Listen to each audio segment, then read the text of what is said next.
Bismillahirrahmanirrahim. Assalamualaikum warahmatullahi wabarakatuh.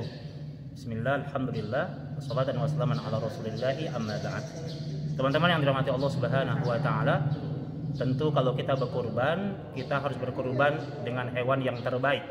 Ya, berkurban dengan hewan yang jantan, dengan hewan yang gemuk, dengan hewan yang kemudian disunnahkan oleh Nabi Shallallahu alaihi wasallam. Tapi kemudian agama ini memberikan sebuah kemudahan-kemudahan kepada kita, bahwa ternyata di semua kitab fikih-fikih yang mu'tabar, para ulama membahas bahwa ketika seseorang kemudian dia punya dana yang minimalis, punya kemampuan yang terbatas, dia masih bisa berkurban dengan hewan-hewan yang sesuai dengan kemampuannya. Yang penting masih sesuai dengan sunnah-sunnah Nabi yang mulia. Seperti dia berkurban dengan kambing yang betina. Ulama membahas bahwa ternyata kriteria hewan yang digunakan untuk akikah itu sama dengan hewan yang digunakan untuk kurban.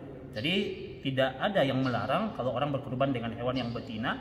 Bahkan kalau kita menggunakan domba yang berbulu lebat, ya, berbulu lebat di negeri kita disebut dengan kambing gembel, ya, maka itu boleh.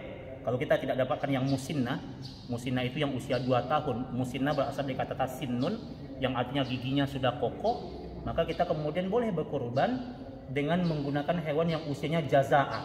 Jazaa itu 6 bulan.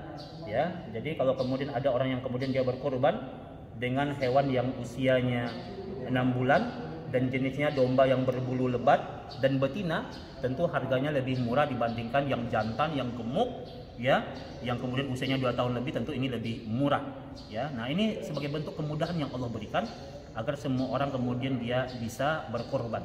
Tentu yang jantan, tentu ini yang terbaik, ini yang utama. Tapi tidak ada larangan dalam syariat kita kalau orang berkorban dengan yang betina, ya, yang usianya 6 bulan ke atas, ya, kemudian dari jenis domba yang berbulu lebat, tidak ada larangannya. Artinya kurban ini Allah sedang memotivasi kita, mendorong kita agar setiap muslim mengupayakan dirinya, mengikhtiarkan dirinya untuk bisa berkorban sesuai dengan kemampuannya. Inilah kemudahan-kemudahan syariah yang Allah berikan. Tentu bagi antum yang mampu, maka beli yang terbaik, ya. Tapi bagi yang tidak mampu, maka ada solusi yang terbaik sepanjang sesuai dengan sunnah Nabi dan tidak bertentangan dengan syariat agama Allah Subhanahu wa taala. Terima kasih. Aku qouli hadza. Wassalamualaikum warahmatullahi wabarakatuh.